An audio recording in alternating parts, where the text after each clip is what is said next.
Good morning Gokuldham. એ મારો જીગરજાન ભાઈબંધ કીડે કુવિચાર લખે છે યાર.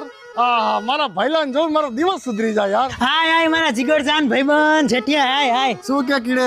બસ એકદમ મોજમાં. First class. First class. ક્યાં ગઈ તારી મર્સિડીઝ? ઈ તો સર્વિસમાં મૂકી ને. ઠીક તાણ એમ કેમ મને કેમ નો વિચાર તું મારો જીગરજાન ભાઈબંધ પૈસા વાળી પાર્ટી પૈદલ કેમ આલે એની મર્સિડીઝ ક્યાં ગઈ હશે? ઈ બધું તો ઠીક, ધંધો કેમ હાલે? અરે એકદમ ફર્સ્ટ ક્લાસ હાલે મારો ભાઈ માર રીંગણા લારી. હું તો મારી સોનુને એક જ વાત કહું શું? કે તારે સોસાયટીમાં ટપ્પુ સિવાય બીજા કોઈ છોકરા નહીં રમવાનું. વાહ તારી મારી યારી કીડે બાકી ભાડમાં જાય દુનિયાદારી યાર. અને આમ જો જેઠિયા, હા. તું દર મહિને ટાઈમે કેમ મેન્ટેનન્સ ભરી દેસ? ભરું તો પડે તેને યાર. અરે નહીં ભરવાનું ઈ બધું યાર. હું સોસાયટીના હિસાબમાં હે ને તારું સેટલમેન્ટ કરી નાખું એમ જો. હાચું, હાચું. અને આમ જો આ વાત કોઈને કરતો નહીં હો પાછો. હા પૈણા તું દર મહિને સોસાયટી ફંડ માંથી 10,000 રૂપિયા મને આપે છે હું કે કોઈને કહું? ધીમે બોલ હમણાં ઓલો કેતા સાહેબ આવતો હશે. એક નંબરનો ખોંચરો હે કહેતા તો કુંવર જેવા કાન એના. મારું મગજ જાય ના. એ આવ્યો.